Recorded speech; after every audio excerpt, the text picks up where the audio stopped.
ensure a peaceful and orderly transition of power. That is what the American people deserve. He also spoke with the Vice President to congratulate her on a historic, inspiring campaign. And for some people, this election is a time of victory, and others, it's a time of loss. To state the obvious, Tuesday's night's results were not our team's desired outcome. There's going to be a lot of post-mortem analysis of what happened in the coming days, in the coming weeks, even in the coming months. And so I'm going to leave those questions to the election experts. That is certainly not my role today. But what you heard from President Biden is that the struggle for the soul of America since our very founding crosses generations and is always ongoing and is still important today. The President and the Vice President accept the choice the country has made. And because the President has said this many times, you heard him say this moments ago in the Rose Garden, you can't love your country only when you win, and you can't love your neighbor only when you agree. The President also spoke to the importance of the integrity of the American election system. It's honest, it's fair, and it's transparent. And it can be trusted, whether you win or you lose. The President and Vice President are proud to be leaving behind the strongest economy in the world. And the President and the Vice President are proud to have changed America for the better. That's going to be their focus in the upcoming remaining days. You heard the President say that we have 74 days left of his administration, and they are going to make every day count on behalf of the American people, regardless of who voted for them.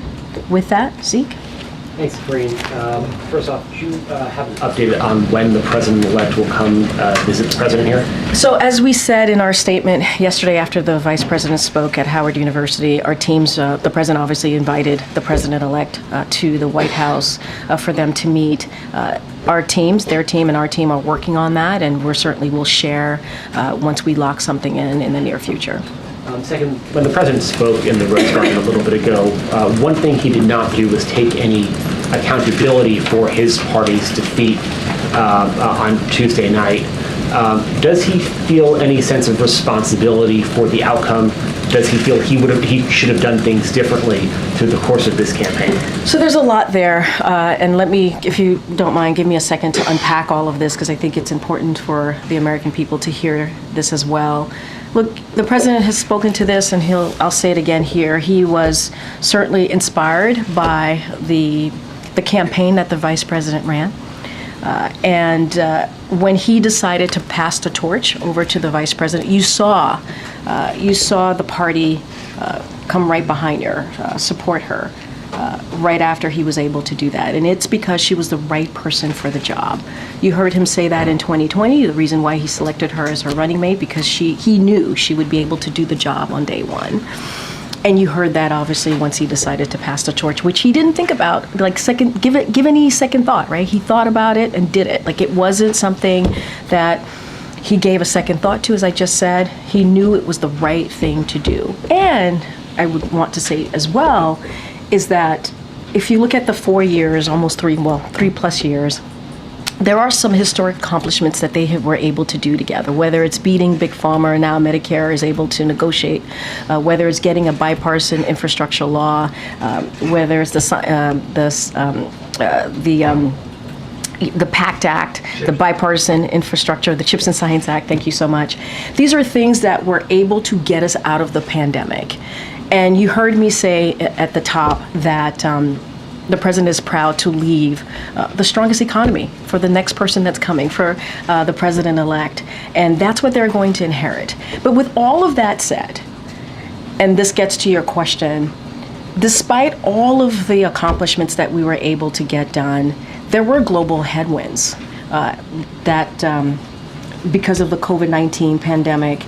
Obviously, COVID-19 led to disruptions with the supply chain, and it had a political toll on many incumbents if you look at what happened in 2024 globally. And that's part of what you saw, right? You saw that there was a political toll on incumbent parties around the world here. Now, I'm going to be very mindful and leave the political analysis to the pundits. They're going to dig in, they're going to look under the hood, they're going to see exactly what happened. But what we saw 2 nights ago was not unusual to what we have seen from the incumbencies around the world on the global stage. To restate my question, does the president feel any responsibility for the outcome? The president understands that he's going to respect the will of the people. That's what he understands. He understands that the American people made a decision, and he's going to respect that. He believed he made the right decision. When he stepped aside, decided that he wasn't going to run, he automatically...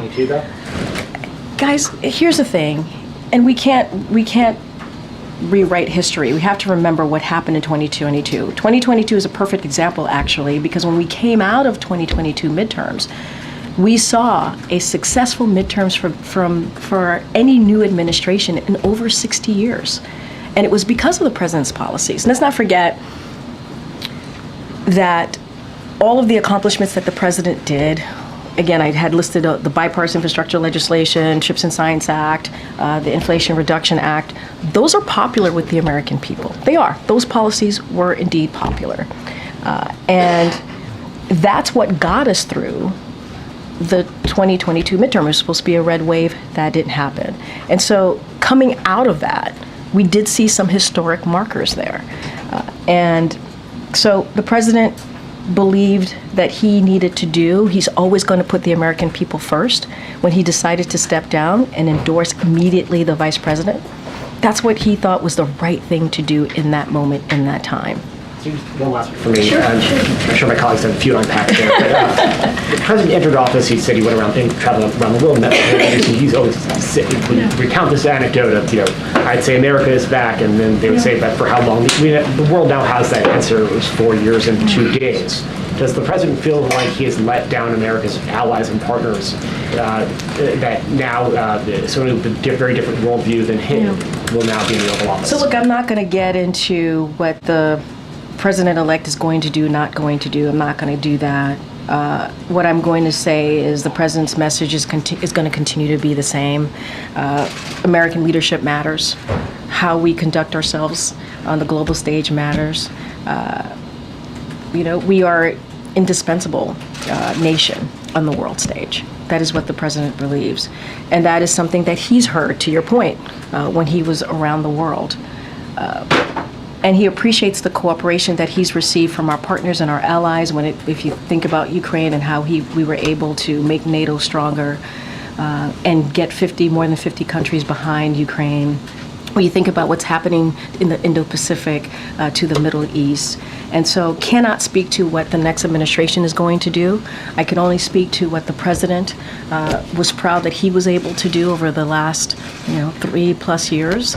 And that's going to continue to be our focus. And that's what we believe is the right thing to do on behalf of the American people. Okay, Nancy. Thank you. Does the president have any regrets about when he chose to leave the race, or any regrets about deciding to run for a second term? So, look, the president is very proud of what he was able to accomplish. He was very proud, and when he made that decision to hand over the torch, pass the torch to the vice president, he believed it was the right decision to make at that time. He believed that she was ready. She was ready to lead on day one, and has been very proud on what he's been able to deliver. And as I was talking to Zeke, or answering Zeke's question moments ago, what we saw 2 nights ago was certainly very much in line to what we've seen in other G7 countries. In incumbencies, the role, the toll that the pandemic took, even though we were able to lead in the world when it comes to the economy, we saw what happened in other G7 countries. And so that is what we believe. Look, there's going to be a lot of punditry, a lot of election experts who are going to have their opinions, who are going to have their thoughts. But the president is very, very proud of what he's been able to accomplish, and incredibly impressed by what the vice president was able to do. Has the president been hearing from foreign leaders about the outcome of this election, and have they expressed any concerns to him? What has his message been to them? So I don't have any calls to read out about the president speaking to foreign leaders. It's only been two days, as I just mentioned, and so don't have anything for you to read out. But it's very much, what I just said moments ago about his message to world leaders about how important it is to have our participation, Americans' leadership on the world stage, and what that means. And we've been able to see that for the last 3+ years, whether it's Ukraine, whether it's the Middle East, whether it's Indo-Pacific. A lot of that, making NATO stronger, was certainly the president's leadership. And that's what other allies and partners, that's what they rely on us on.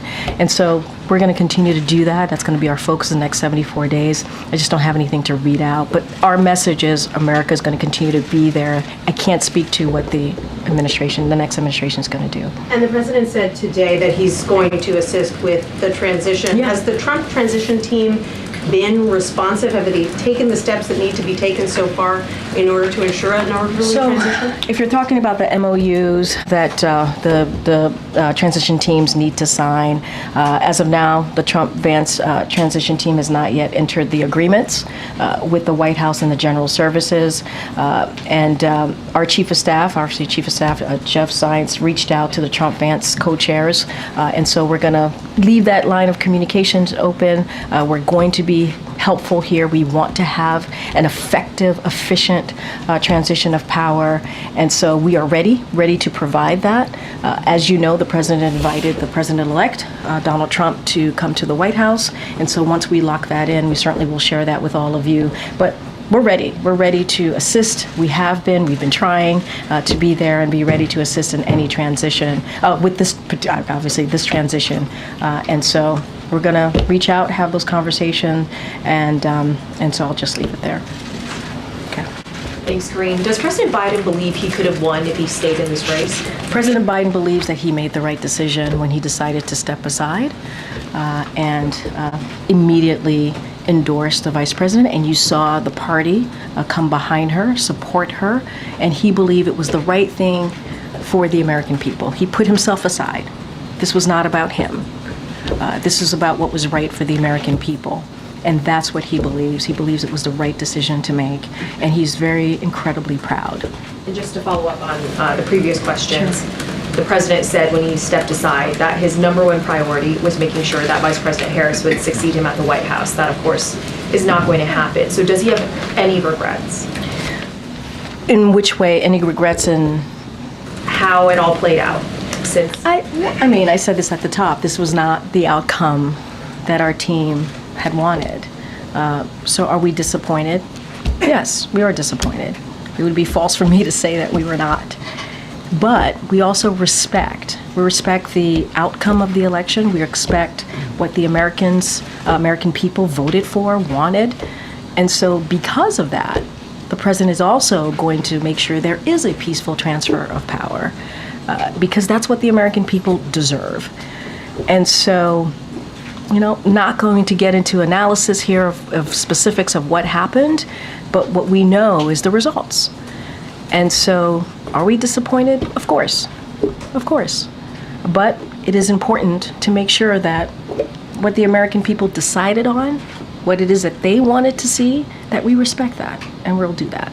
And one of the president's top priorities in the next 70 or so days, when Trump comes in, he could undo quite a bit of what President Biden has put in place through executive action. So a couple of things. Again, I'm not going to get into hypotheticals here about what the president-elect is going to do or not do. I can tell you a couple of our focus, things that we're going to focus on in the upcoming 74 days. We're going to make sure that we keep the government open. We're going to deliver assistance for communities devastated by Hurricanes Helene and Milton and other recent disasters. We're going to pass the NDAA, that's important. And we're also going to make sure that we confirm well-qualified judicial nominees. That's going to be certainly our focus in the next 74 days. And I'm just not going to get into the next administration, what it is that they're going to do or not do. I can speak to what our focus is going to be. Gotcha. Karine, in 2020, President Trump did not invite then President-elect Biden to come to the White House. President Biden has elected now President-elect Trump to come. I'm curious if that was a hard decision for him, given that he didn't have that offer 4 years ago. So, look, you mean a hard decision for him to make, President Biden to make right now? Find it now.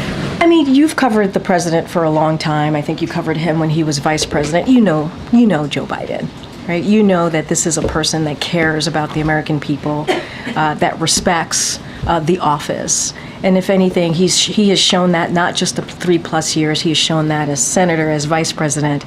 And so it is not surprising to me that he would do the right thing on behalf of the American people. This is not about the president-elect, right? This is about the American people. They deserve a peaceful transfer of power. That's what this president understands and wants to make sure that we execute the Biden-Harris administration. And so that is what you saw. That's what you're going to see. That's what you heard from him. You heard that from the vice president as well yesterday when she was at Howard. And that's what you're going to see over the next 74 days. So I think it is in line with who this president is and how he sees the importance of respecting the American people and how it is important to make sure we truly, truly have a peaceful transfer of power. And him being the president, the current president, the onus is on him to make sure that happens. There's been a lot of criticism in the last couple of days directly addressed at President Biden for some of the questions that have already been asked. Running in the first place or not stepping aside faster. Some of that criticism has also been directed at his team and the advisors around him for advising him to do what he did. Can you address that criticism? To do what he did, meaning Running again, not stepping aside faster, and showing what some people say, quoting folks here, an arrogance of believing he was the only one who could beat Donald Trump. I mean, you said something at the end that I do want to just kind of reiterate and remind folks, and it was a good reminder to me, which is like, look, this is the president who has been the only person has been able to beat Donald Trump. I mean, that is true. In 2020, he was able to do that. More than 20 candidates who tried to beat him, and he was the one that has been able to do that. I talked about what happened in the midterms, how it was historical for a new administration in more than 60 years to have been able to have that type of outcome from the 2022 midterms when everybody said it would be a red wave. What I will also say is that he's incredibly proud of the campaign that this vice president ran. Incredibly proud of her. And when he did decide to step aside, he immediately endorsed her, and the party unified behind her. They He did. said that. My question is just if you can or want to Yeah. address the criticism that's being directed at him for this loss. There's going to be a lot of people who are going to say a lot of things. There's going to be election experts who are going to look under the hood in the next couple of days and weeks and months, as I've said already, and they're going to have their opinion on this race. What I can say is that, and this is something the president says all the time, you get knocked down, you get back up. And the president said this moments again, this is a defeat, but we are not defeated. And the president believed he made the right decision on behalf of the American people, on behalf of this country, to step aside. And we saw what happened in 2022 after the midterms. We saw where we were at that time. And this is how elections are. This is. It ebbs and flows. You win, you lose. And this is where we are today. What we're going to focus on is respecting the American people and how we move forward in the next 74 days. Thank you, Karine. You talked about the influence that the 2022 midterms had on the president's thinking to decide to run for re-election. But around that time in 2023, polls showed that roughly 80% of Americans believed at that time that the president was too old to serve another term. Did he believe those voters were wrong? What he believed is what 14 million voters decided in the primary, to make him and the vice president, obviously she was on the ticket, the nominee. That's what happened. 14 million for this current past primary. 14 million Americans decided that. So they made their decision on who they wanted. They did. That was decided. Now, as we know, in July, the president made a decision to step aside, and he immediately, again, decided to, without thought, without, second guessing, endorse the vice president. So you had 14 million Americans who made that decision in the primary. But around that time in 2023, the president's team also very firmly encouraged other rising stars, luminaries in the party, people who had participated in the primaries in the 2020 cycle, to rally behind the president and not to consider their own ambitions. Was that the wrong call? I'm not going to get into conversations. I'm not going to get into that reporting. It is not unusual for people to rally behind the leader of the party. In this case is Joe Biden for the Democratic Party. It is not unusual for that to happen. I'm not going to relitigate or get into what was said, not said. I actually don't have any information on that. What I can say is what the president decided to do, what the president believed, and what the president's going to continue to do is put the American people first. That is the most important thing for him. Does the president have worries about what the country and what this office will look like after January 20th? Look, the president is going to certainly, again, respect what majority of Americans decided. They decided they wanted Donald Trump to be president, and he's going to respect that. I don't want to get into hypotheticals about what's going to happen in the next administration, not happen in the next administration. We are proud. The president is incredibly proud of what he has been able to do for the American people. And that's going to continue to be his focus. I talked about the legislative focuses that we're going to have in the next 74 days. And he wants to continue to implement those historic legislations, now laws, that he was able to get done. And, the next administration is going to inherit a strong economy, which he's very proud about. But I think for now, I'm going to leave it there. And does the president hope to meet with the president-elect before leaving to go to South America, where he'll meet with world leaders? What I can tell you, it'll be in the near future. We're going to work that out. Certainly his staff is going to work with the staff of the president-elect to find a time that works for both. I can't say the timing just yet, but certainly you all will know when that occurs. But I can say for sure it will be in the near future. Okay. Thank you, Karine. So does the president believe that he could have beat Donald Trump? What the president believes is that he did the right thing for the American people. I'm not going to get into, what could have, would have. He believed he did the right thing. He believed that the vice president ran a great campaign. He's incredibly proud of what she's been able to do and how she was able to unify the party and how she stepped up and was able to get running with a impressive campaign. And so that's what he believed. He thought it was the right thing to do. And here's the thing, the party unified behind her. And I think that's what is important. He believed he did the right thing. So Republicans have threatened to repeal the Inflation Reduction Act. Mm-hmm. Does the White House have any plans to take any actions to safeguard some of the measures, such as clean energy investments, for instance? So a couple of things. I do want to talk about the Inflation Reduction Act. That is a popular piece of legislation, obviously, that became law. That is, when you think about climate change, the most comprehensive law to be passed to deal with climate change. I talked about beating Big Pharma. When you think about Medicare now being able to negotiate, and not only that, you're obviously to negotiate to lower cost. I mean, there is so much that comes out of the Inflation Reduction Act. Only Democrats voted for it. You have heard us warn about Congress trying to repeal that, and it is popular. We saw what happened when they tried to repeal the ACA, the Affordable Care Act, which became popular and helped tens of millions of people get health care. And so that should be a warning for them that should be a warning for them, not to go after something that actually helps the American people, that actually delivers on key priorities, and that is actually popular. So I'll leave it there. Go ahead, John. Thanks, Karine. One of the issues debated, discussed quite a bit during the course of the campaign was the issue of reproductive rights.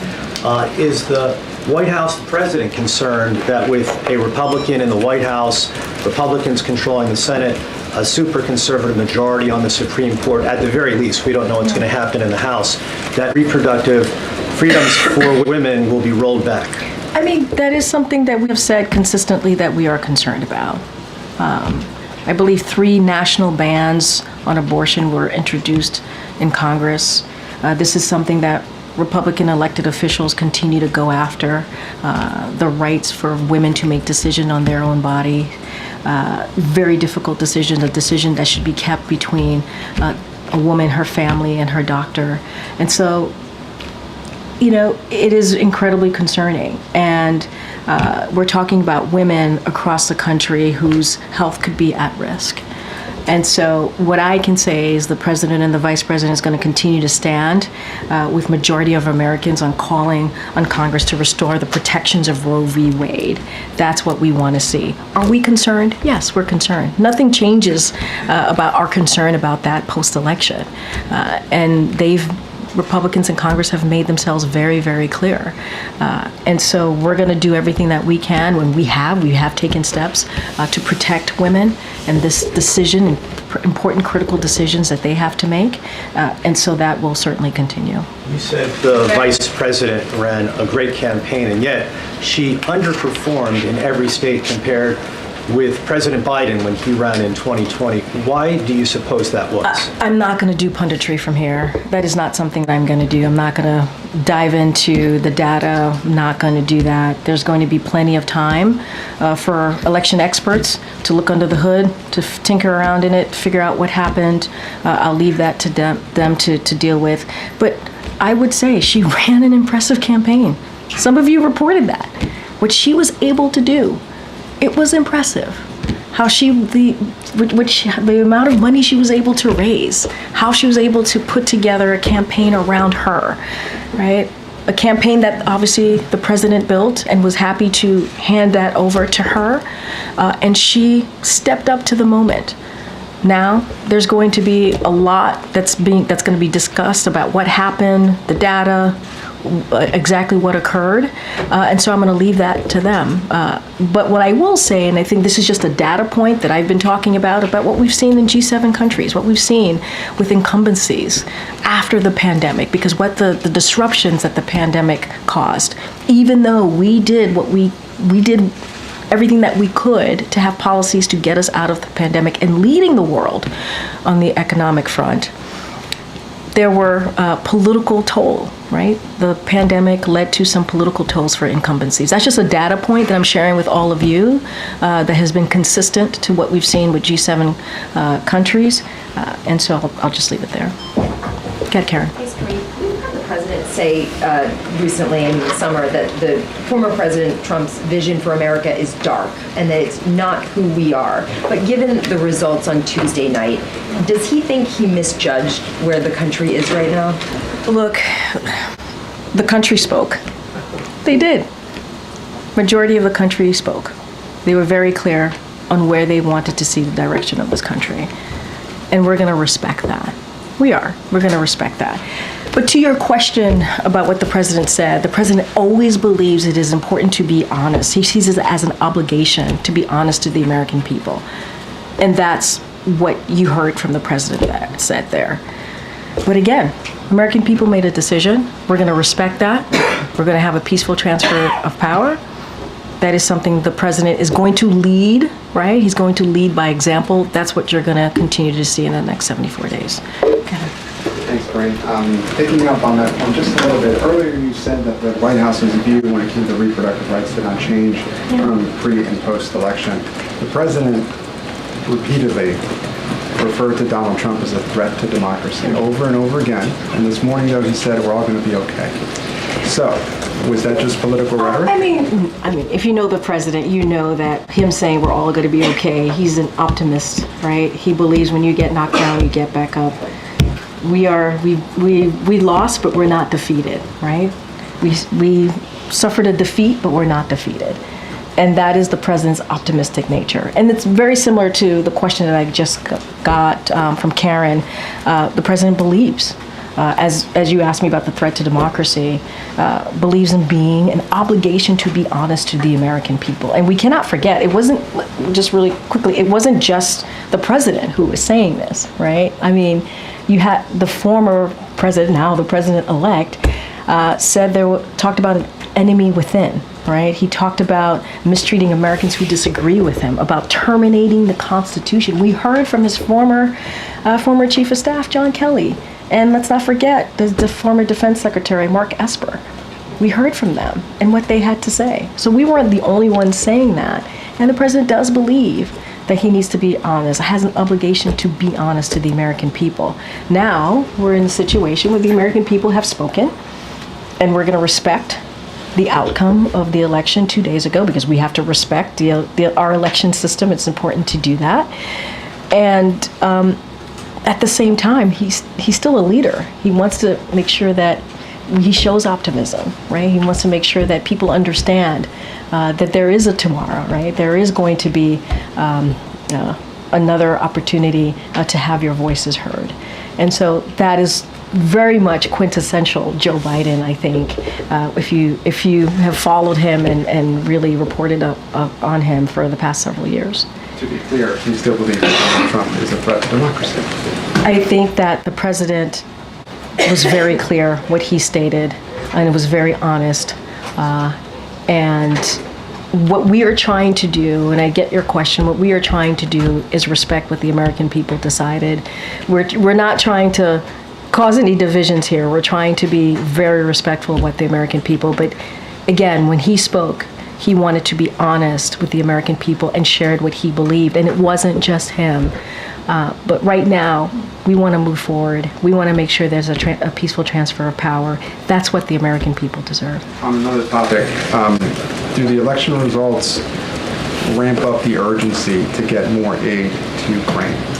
So look, I think in September, the president talked about surging aid to Ukraine, and we've been hearing us kind of announce aid to Ukraine over the past several weeks, if not months, and so that's not going to change. We're going to surge and get that out there to Ukraine. We understand how important it is to make sure they have what they need. And so that hasn't changed. That is no different. And so we're going to surging that aid to Ukraine. We're going to continue to make sure that they have the strongest, everything that they need on the battlefield to push back against Russia's aggression. So that certainly doesn't change. And we have taken action to strengthen Ukraine's air defenses and enhance their battlefield capabilities. And so we are committed. We continue to be committed. But we've been surging that aid for some time. Like I said, when the president made an announcement back on September 26th. And so that's going to continue for sure. And one last one, if Sure. I may. Yeah, Senator sure. Bernie Sanders, he says that he has suggested that party leadership abandon the working class. What's the White House response? I mean, look, obviously we respect Senator Sanders. He's been a partner with us in many of the important historic pieces of legislation that we were able to get passed. Certainly the senator has been a partner with us. Here's what I will say to that is the president has been called the most pro-union president when it comes to working class, right? Pro-union, if you think about unions, we're talking about the working class, right? And he's done everything that he could to make sure that we created jobs where you don't need a college degree, right? Think about the Bipartisan Infrastructure Act, you think about the CHIPS and Science Act. Those legislation created jobs, are going to create thousands of jobs where you literally could get a six-figure salary a year and not have to have a college education. And the president created 16 million jobs in the past more than 3+ years. And it is because wages went up, right? Unemployment has gone down, and he believes everybody deserves a shot. You hear him say that. Everybody deserves a shot. And building an economy from the bottom up, middle out, making sure that we are continuing to grow the middle class. I think you see that in his policies.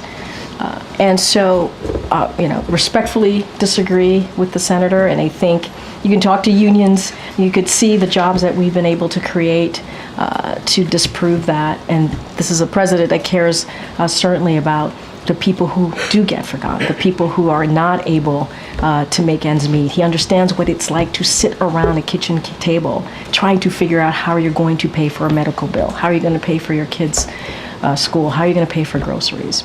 And so does the vice president. Go ahead, Kim. President-elect Trump has heard from a number of world leaders since the election: Xi, Macron, Zelensky, Netanyahu. What is the level of concern that Trump may try to conduct foreign policy in this transition period and get in the way of some of the president's foreign policy priorities? I mean, look, it's not unusual, right, for a president-elect to hear for world leaders, especially after an election win.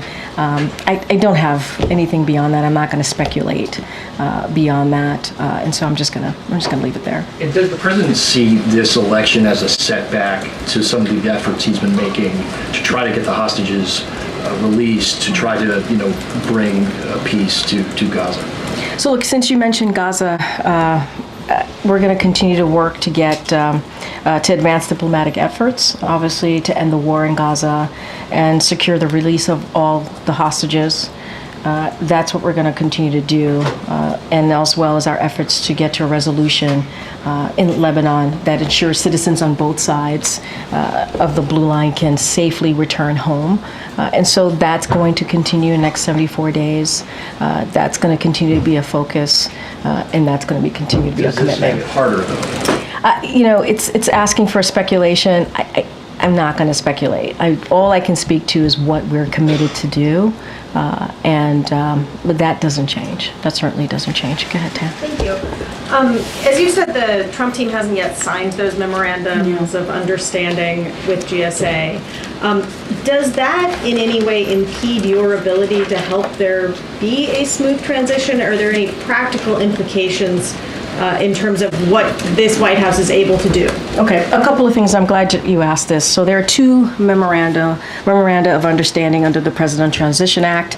The first one is the MOU that's with the GSA, which offers services like office space, equipment, and supplies. And then the second MOU is with the White House, which outlines access to agency employees, facilitates and information. So yesterday, the Chief of Staff here, Jeff Zients, reached out to Trump Vance transition co-chairs, that's Howard Lutnick and also Linda McMahon, to make clear our intention to lead an orderly transition and reiterate the role the agreements play in initiating transition activities. Zients, Jeff, acknowledged the public comments in mid-October by co-chairs that they intend to execute on the MOUs, which both parties in the past transition have agreed to.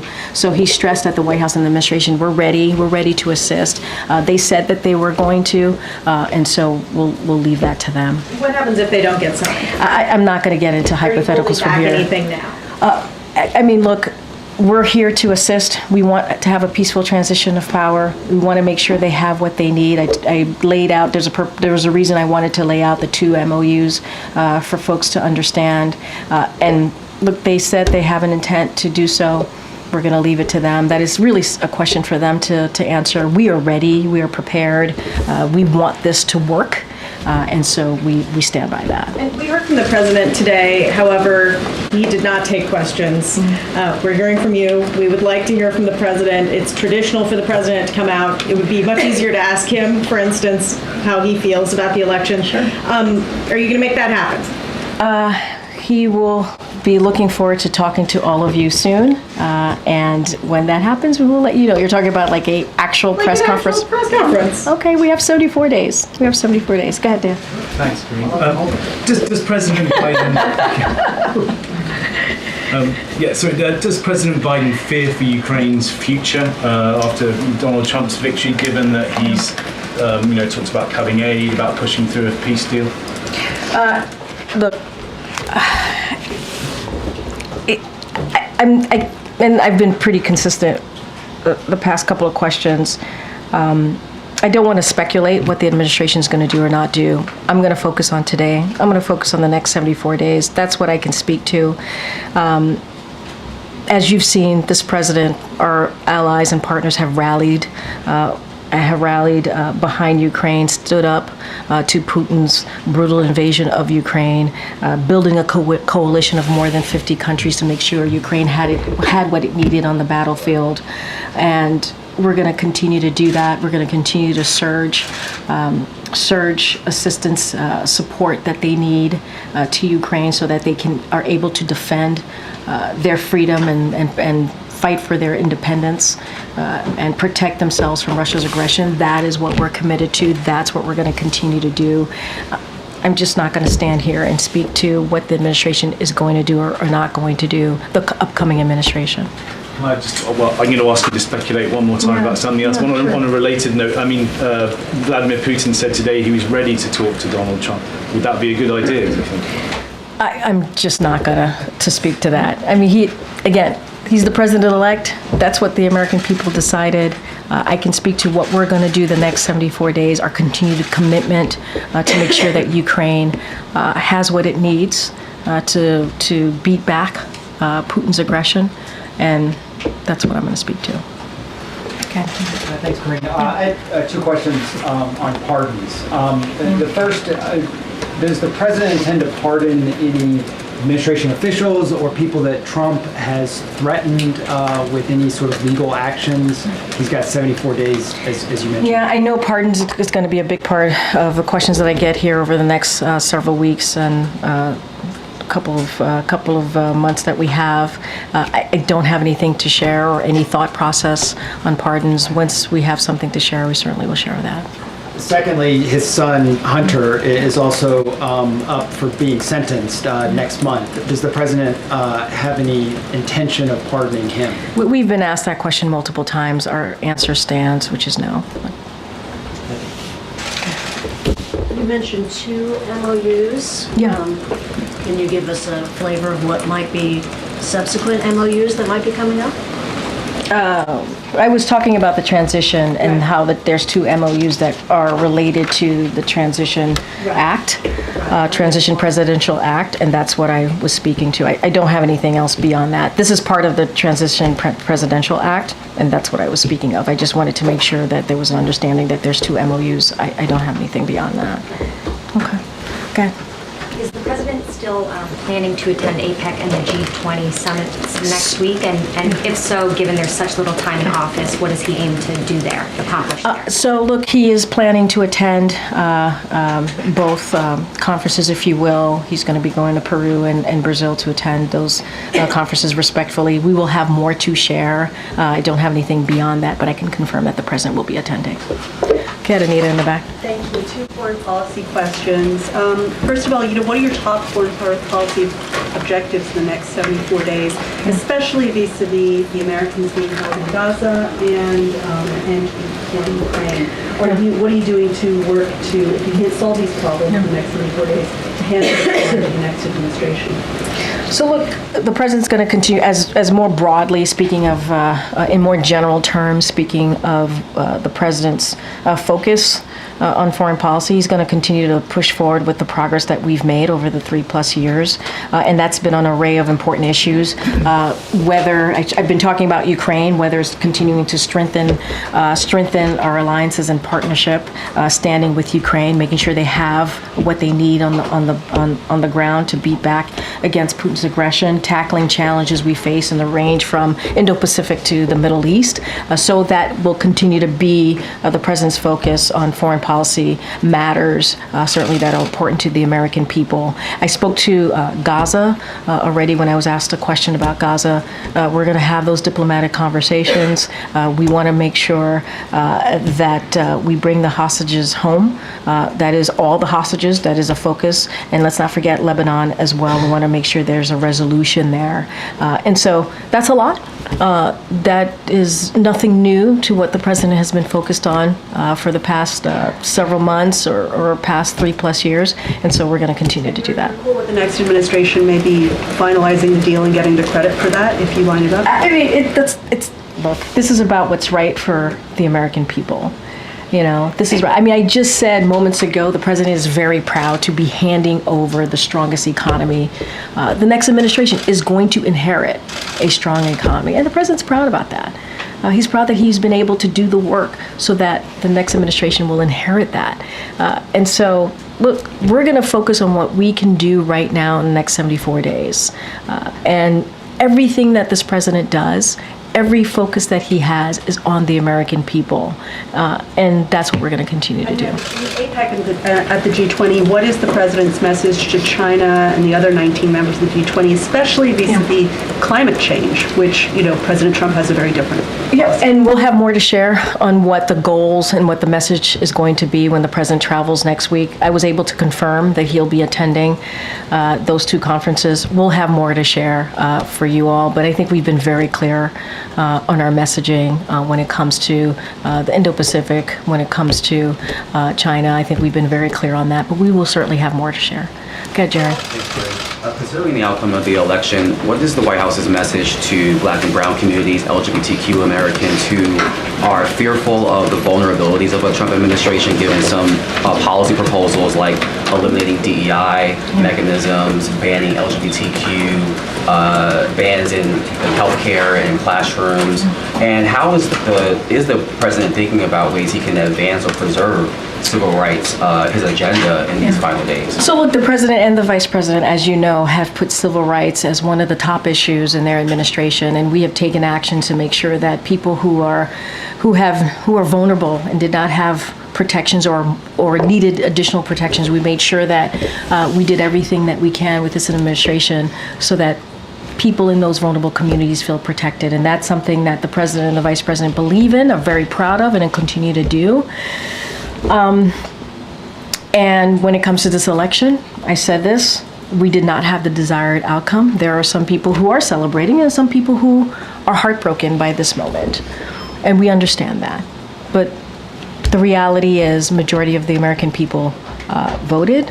And so we're going to respect that. I don't have any new policies to speak to. But for those who are hurting, we see you, we hear you. We understand what you're going through, but don't have anything else to speak to. Just one more question. There are reports of racist text messages targeting Black Americans being sent across the country, particularly on college campuses, Ohio State, University of Alabama, Clemson University. And these messages are claiming to be from Trump supporters, indicating that recipients have been selected to, quote, pick cotton on plantations. These messages were quickly condemned by campus and civil rights leaders, but is the White House tracking this, and what concern does the White House have about the outcome of the election leading to heightened hate speech? Well, look, I have not spoken to the team here about that reporting. It does sound concerning, obviously. I would have to go back and get a better sense of what is indeed happening and what, you know, the facts are. You know, just going to the broader question, it is important for every community to feel safe, to feel protected. That is something that this president has done and the vice president has done over the 3.5 years. We understand how vulnerable communities can feel, and it is important that we do that. And I think that's why in the next 74 days, the president wants to lead by example. That's why we keep talking about a peaceful transfer of power.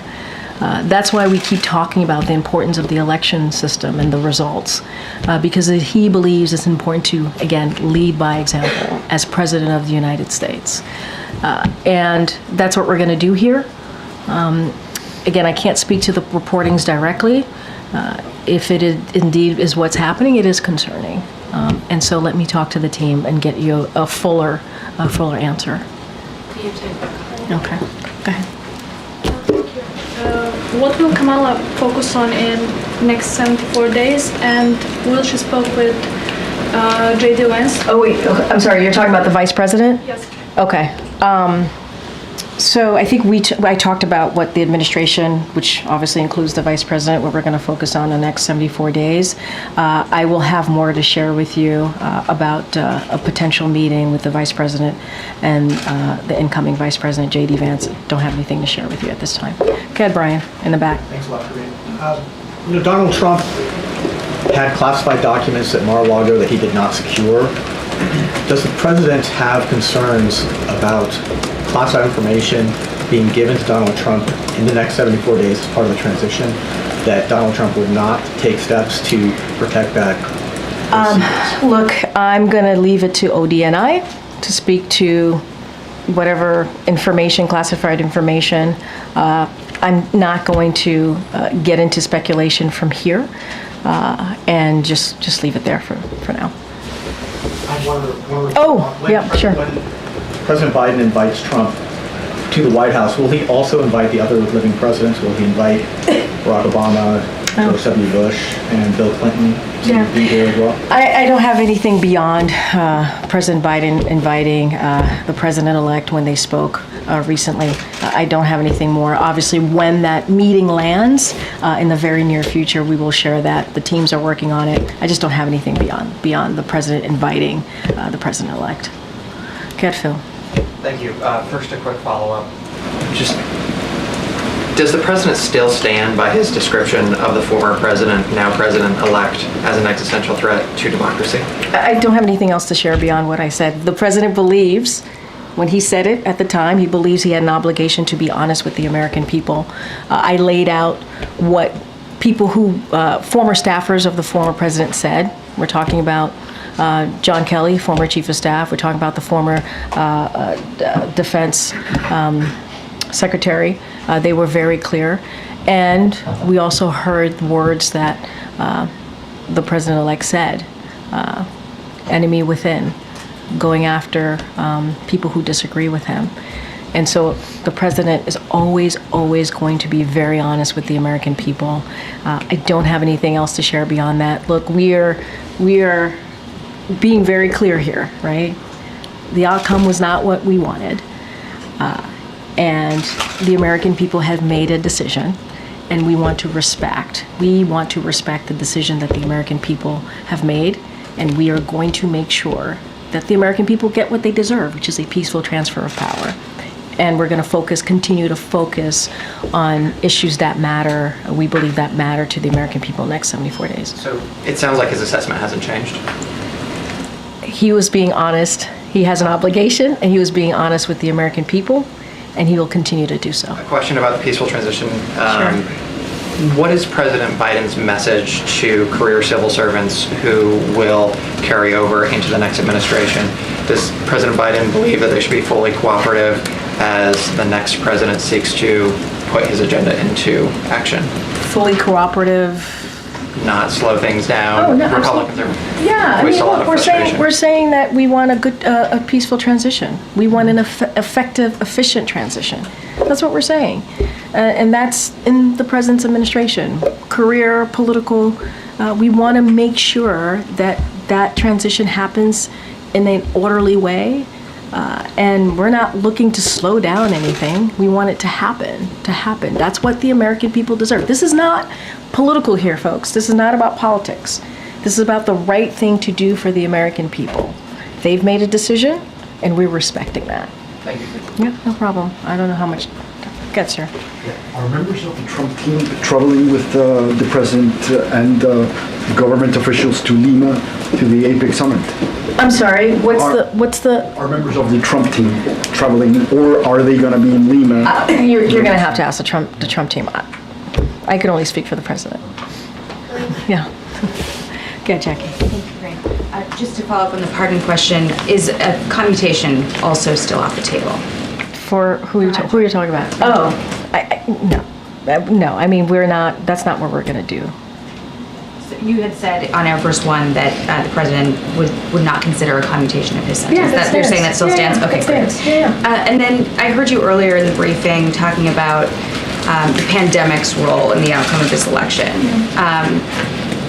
And it sounds like that is being looked at internally as potentially one of the causes of this outcome. But Richie Torres, the congressman, tweeted, Donald Trump has no greater friend than the far left, which has managed to alienate historic numbers of Latinos, Blacks, Asians, and Jews from the Democratic Party with absurdities like defund the police or From the River to the Sea or Latinx. Is the administration, campaign, the Democratic Party looking at the pandemic as the cause rather than, is that easier than looking in the mirror? So look, let's step back here. I think I've been, and the president and the vice president has been pretty clear in understanding that the American people have spoken and respecting that. I think we have tried to be incredibly respectful of what happened 2 nights ago. And we're going to continue to do that. And I'm not going to speak to every person in the Democratic Party who has an opinion or a thought. I'm just not. It is not something that I'm going to do. I talked about the political toll on incumbent parties around the world as a data point, right? As something that we have seen pretty consistently with G7 allies in this time. And obviously, one of the things that occurred was the pandemic. It did. It caused disruption. It caused the supply chain to be disrupted and caused the economy to be turned upside down. While we put policies, and we are, in fact, leading the world on the economy, it doesn't stop the fact that there has been a political toll for incumbents. That is something that I'm telling you as a data point to share, because we know that you guys would have questions. That's a data point that I'm using. And I'm also saying that there's going to be election experts in the next days, weeks, months, who are going to, again, looking under the hood, kick the tires, trying to figure out exactly what happened 2 nights ago. And so there are the pundits. They're going to speak to that. They're the experts, and so we'll have more information as they look at the data. And so we'll leave that to them. And so I'm offering you our perspective, our thoughts, how we're going to move for the next 74 days.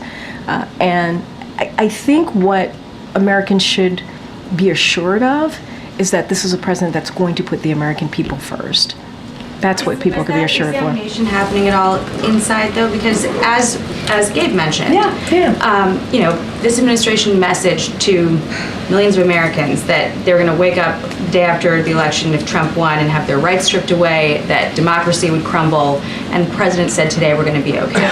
So how do you square that? I can't square that. I'm going to square that in a way that hopefully makes sense, because I've been answering this question multiple times. The American people made the decision. There was an election 2 nights ago. There was. And it was a free and fair election. And we respect the election process. We do. And Americans spoke. And so the job of the president is to make sure we respect that. The job of the president is to make sure that we have a peaceful transfer of power. That is what the American people deserve. And that's what we're going to, it's not complicated. It's truly as simple as that. As simple as that. The president called the president-elect, invited him to the White House. You know why? Because that's customary. That is customary. That is what you do. If you respect what the American people decided, that's what you do. And that's what the president's going to make sure that the Trump transition has what it needs, which is being led obviously by our chief of staff here. Why? Because the president wants to lead by example. It's not complicated. It really isn't. And that's important. By example, is the message to people who are fearful based on what the messaging was about mistakes? Well, now you're just twisting everything around, and that's really unfair. No, it is. No, Jackie, it's unfair, because I've been standing here trying to be very respectful to what happened the last 2 nights ago. Being respectful. I've been standing here saying that we respect the decision that the American people made. I've been standing here and saying that the president's going to put the American people first. I've been standing here talking about how the president's going to make sure that they get what they deserve, which is a peaceful transfer of power. I do not appreciate having my words twisted. That is, I am being very clear, very, very, very clear about what the president wants to do, and the vice president. We want to make sure that we deliver for the American people. They deserve a peaceful transfer of power, and that's what you're going to see. Thanks, everybody. Have a good day.